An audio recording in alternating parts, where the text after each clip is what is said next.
My sense is the next president is going to face the toughest set of challenges of any president in a long, long time.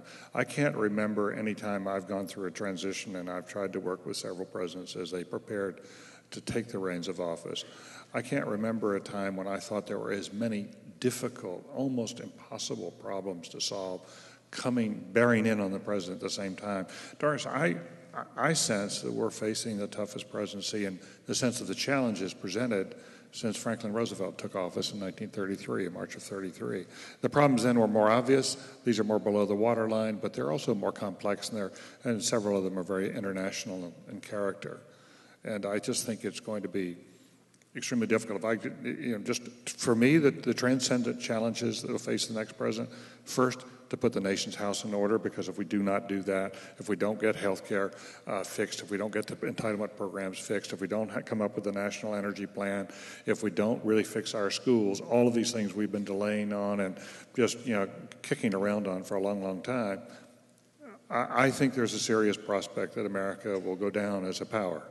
And I think I think all these issues are coming at us very quickly now. Secondly, a transcendent issue, nuclear proliferation. And the United States has got to be at the forefront of that. Our friend Graham Allison, who's a scholar of this, recalls that when Dean Acheson left the State Department, he wrote a book called Present at the Creation. And if he were there today, he might well write a book called Present at the Unraveling, because we're in a situation where the nuclear order, which has limited the number of nuclear nations for so long, is coming to unravel very quickly. And whether it's Iran, North Korea, Pakistan, all those questions are going to be on the next president's desk. The third big transcendent issue to me is climate change. This is coming at us very fast. The Kyoto Agreement expires during the first 4 years of the next president, and that's going to require not only America coming up with a roadmap for itself on energy, but also bringing India and China to the table. That's going to be extremely difficult.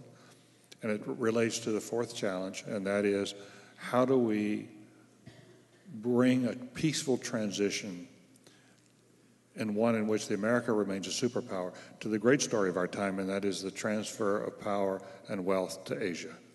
Because we're going to have additional superpowers on the scene, China, India, Japan, within just a matter of a few decades. And the big question is that going to be a peaceful transition?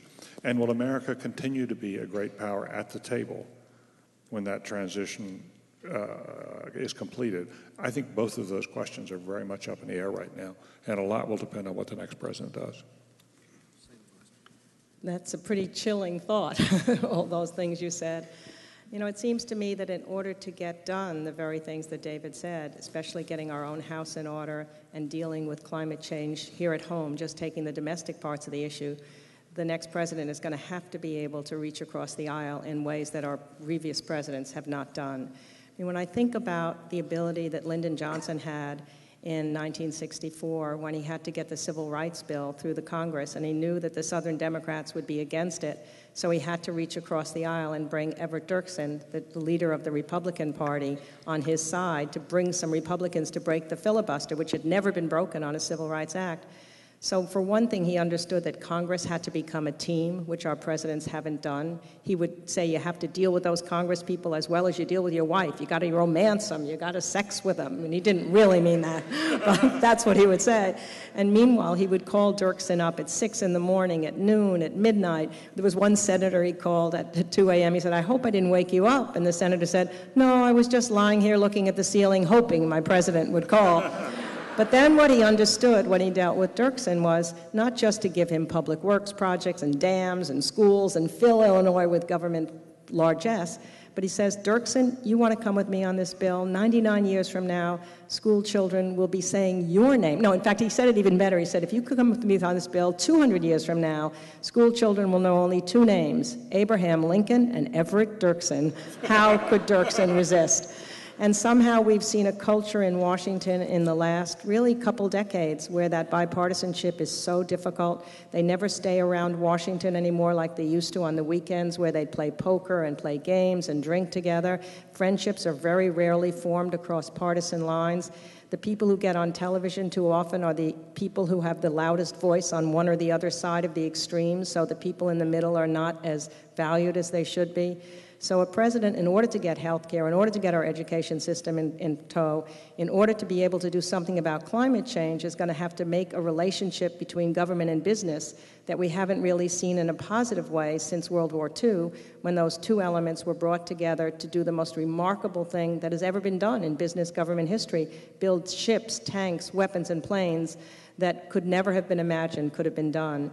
And also, if we were able at the beginning of World War II to have a Manhattan Project for atomic energy, why not a Manhattan Project for alternative energy, for Middle Eastern oil? I keep wishing that on September 11th, if I just may look back for 1 minute, on September 11th, there was such an opportunity for President Bush. I mean, had he had such a Manhattan Project, I think people would have been willing to be sacrificing. They wanted so much to do something for our country at that point. They would have sacrificed perhaps their SUVs, their driving habits, in order to know they were working together toward independence of Middle Eastern oil. There could have been civilian defense corps in every city, as there was in World War II. There could have been all sorts of health on the public health projects. There could have been worrying about biological attacks, so you strengthen public health at home. You could have had people working in factories so that you didn't have unarmored Humvees for our soldiers in Iraq. And you could have asked for more people to join the armed forces so that we weren't making our young people in the National Guard over and over again. So the next president, I think, understanding the history of what it was like when Roosevelt became a bipartisan leader. He brought two top Republicans into his cabinet on the eve of World War II, Stimson and Knox. He made his peace with the business community with whom he'd been at loggerheads in the 30s. He knew that Dr. New Deal had to become Dr. Win the War. Well, what David has said, we have a lot of wars to fight, internationally and at home. So we need a president who can reach across that aisle and make the country feel that we are going to force our congresspeople to get together and stop screwing around.